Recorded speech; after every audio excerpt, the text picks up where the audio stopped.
দেশের সবচেয়ে বড় সমস্যা হলো দুর্নীতি। যদি দুর্নীতিটা কমায় আনা যেত আর কোনো সমস্যা থাকতো না, যদি এইটারও কমায় আনতে পাওয়া যেত।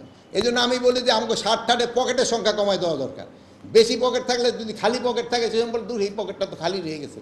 এই জন্য বলছি যত সম্ভব খালি পকেটগুলি কমায় আনা দরকার। এইগুলির দিকে আমাদের খেয়াল রাখতে হবে। আর একটা হলো মাদক। দেশের সবচেয়ে বড় সমস্যা হচ্ছে মাদক, সবচেয়ে বড় সমস্যা হলো মাদক।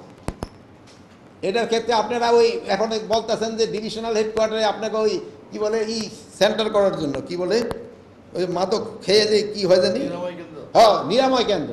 আমি তো নিরাময় কেন্দ্র করতে যাবো না, আমরা যেন মাদক না খাই এটার ব্যবস্থা করতে হবে। আপনারা দেখা যায় যে 15,000 ফেন্সিডিল সাইডে দিয়া ওই 500 ফেন্সিডিল দিয়া জমা দিয়া ব্যবস্থা করে দেন। এইগুলি যেন না হয়, তো কিন্তু চাকরি থাকবো না, চাকরি কিন্তু সাথে সাথে চলে যাবে। শুধু আমি বলছি যে এই ক্ষেত্রে এই ব্যাপার না, আপনি আপনার ক্ষেত্রে ক্রিমিনাল কেস দেওয়া হবে। যেহেতু ডিপার্টমেন্টাল যে অ্যাকশন, এটা একটা এই 203 মহাজা আছে, ডিপার্টমেন্টাল অ্যাকশন একটা ফান্ড। ওনার এখানে ডিপার্টমেন্টাল অ্যাকশন অনেক দিনে 3 বছর পর 4 বছর পর্যন্ত যাওয়ার পরে ওনারা বলবে একটা লঘুদণ্ড দেওয়া হোক। লঘুদণ্ডতে কী পানিশমেন্ট এটা আমি বুঝিও না নিজে। আর যদি গুরুদণ্ড হলে হয় প্রমোশন পেয়ে যাবে। আরেকটা জিনিস হলো সবচেয়ে ভালো, ওনাকে ওই ডিপার্টমেন্টাল অ্যাকশন নিতে নিতে রিটায়ারমেন্ট নিয়ে সে পেনশন নিয়ে মোটামুটি বাড়ি চলে যায়। এই জন্য আমরা বলছি যে এই সব কাজে যারা জড়িত হবে তাদের ক্ষেত্রে ক্রিমিনাল অ্যাকশন নেওয়া হবে, তা না হলে এই জিনিসগুলো করবে না। আচ্ছা, আরেকটা জিনিস হলো আমাদেরও সমস্যা আছে। আমরা দায়িত্ব নেওয়ার পর আমাদের বন্ধু বান্ধব আত্মীয় স্বজনের সংখ্যা কিন্তু বেড়ে গেছে। যে নিয়ে আমার আত্মীয় হয়তো কোনো দিন দেখে না, সে হন আমার আত্মীয় হয়ে গেছে। বন্ধু বান্ধবের সংখ্যাও কিন্তু বেড়ে গেছে। এই জন্য অনেক সময় আপনার কাছে যে আর রিকোয়েস্ট করবে যে আমি তো অমুকে স্বরাষ্ট্র উপদেষ্টার আত্মীয়, আমার এটা। আমি এটার ক্ষেত্রে একটা ইনস্ট্রাকশন আমি আগেও দিয়েছি, আপনাকে সাংবাদিকদের সামনেও বলছি। প্রথমবার গেলে চা বিস্কুট একটু খাওয়াই দেন, দ্বিতীয়বার পুলিশের কাছে হ্যান্ড ওভার করে দেন, দ্বিতীয়বার তাহলে পুলিশের কাছে হ্যান্ড ওভার করে দেবেন। যদি কোনো কিছু কারো দরকার হয় আমি নিজে রিং দিব। আগে পুলিশের একটা বড় বাণিজ্য ছিল ভর্তি বাণিজ্য, আর একটা ছিল এই পোস্টিং বাণিজ্য। ভর্তি বাণিজ্যটা মোটামুটি আমার মনে হয় আমরা একটা কন্ট্রোলে নিয়ে আসছি। কোনো একটা এসপিও বলতে পারবে না যে এত পুলিশ নিয়োগ হয়েছে যে স্বরাষ্ট্র উপদেষ্টা কারো একটার জন্য রিকোয়েস্ট করছে। একটা এক্সাম্পল দিতে পারবে না যে আমি কারোর জন্য একটা রিকোয়েস্ট করছি যে অমুকের জন্য একটাই দাও, ওরে ভর্তি করো। একজনও না, এই আমাদের এই বাহিনীর যারা আছে একজনও বলতে পারবে না। কিন্তু আগে তো ওই পকেটে থেকে লিস্ট ধরাই দিত, এই কজন নিয়ে নিতেই। এই একটা থেকে বাঁচে, আর একটা পোস্টিং বাণিজ্য থেকে এরা কিন্তু বাঁচছে।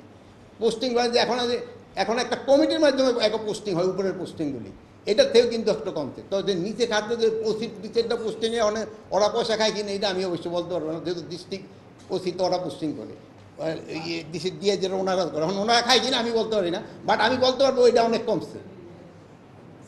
এই পোস্টিং কী বাণিজ্য, কোনো ওসি যেন ঘুষ না খায় এটাও যেন আমি শুনতে চাই। আরেকটা জিনিস আপনারা খেয়াল করবেন, যেহেতু থানায় গেলে দেখবেন ওসির রুমটা খুব সুন্দর, কিন্তু এরপরে আর কারো থাকার কোনো উপায় নেই। আমাদের এখানে সব ওই বসের একটা রুম আছে খুব সুন্দর, তারপরে এগুলি অবস্থা একেবারেই খারাপ থাকে। তো আমি একটা লাস্টে পয়েন্ট দিয়ে আপনাকে 2-1টা পয়েন্ট নেব। আমরা কিন্তু একটা অরাজনৈতিক সরকার, আমাদের থেকে কিন্তু আপনারা সবচেয়ে বেশি সুবিধা নিতে পারেন, যেহেতু আমরা কোনো দলের বা কোনো কারো নাই। দেশের ভালোর জন্য, সবাই দেশের ভালোর জন্যই কাজ করে, রাজনৈতিক সরকারও দেশের ভালোর জন্য কাজ করে, বাট ওনাদের একটা পার্টি অ্যাফিলিয়েশন থাকে, এই লোকটা আমার, এই লোকটা। বাট এইখানে হলো আমরা হলো আমাদের, আপনারা যারা আছে সবাই আমাদেরই। এই জন্য আমাদের সাথে কিন্তু কাজ করতে আপনাদের সুবিধা অনেক বেশি। এনে 2 সচিব মহোদয় আছে, আমরা মনে হয় তাড়াতাড়ি যে ডিসিশন দেয় অন্য জায়গায় ওইরকম ডিসিশন হয় না, ওনারা ওই চিন্তা ভাবনা করে করতে হয়। যেহেতু এত রিকোয়েস্ট, হ্যাঁ এখন যে রিকোয়েস্ট আসে না তা না, এখনও প্রচুর রিকোয়েস্ট আছে, তাও আমরা না করতে পারি, বাট ওই সময় না করাটা খুব ডিফিকাল্ট। এখন যে রিকোয়েস্ট আসে না তা না, ওই আমরা দেখি না যদি কেউ যদি একটা টেলিফোন করে, অনেক সময় দেখেন আমরা টেলিফোনটা ধরি না, টেলিফোনটা ধরলেই ভাববেন যে একটা রিকোয়েস্ট করবে। এখন যদি কেউ ভিজিট, স্যার আপনার সাথে একটু দেখা করতে আসতে চাই, ওই দেখা করতে মানেই সে একটা অনুরোধ নিয়ে আসবে। মানে আমাকে এখন বুড়া বসে 74 বছর 75 বছর আমার কী চেহারা দেখতে হইব, ওই আমার কাছে যেটাইব এই রিকোয়েস্টটা নিয়ে। এই জন্য অনেক সময় আমরা এটা অ্যাভয়েড করার চেষ্টা করি। বাট হয়তো আপনারা আছেন জুয়ান টুয়ান মানুষ আপনার সাথে হয়তো দেখা টাকা করতে পারে, বাট আমার সাথে তো কারো এরকম দেখা করার কথা না, কিন্তু আমার সাথে আসে ওই রিকোয়েস্টটা তার করার জন্য। আমরা যতটা সম্ভব, যে আমরা যে 100% করতে পারছি তা না, বাট আমরা চেষ্টা করি রিকোয়েস্টটা না রাখার জন্য। আরেকটা জিনিস আপনারা সবসময় আগেই বলছেন, যেহেতু সাংবাদিক ভাই আছে ওনার সামনে বলতেছে, যেহেতু উনি আর ফায়ার ব্রিগেডের কেউ আছে নাকি এখানে?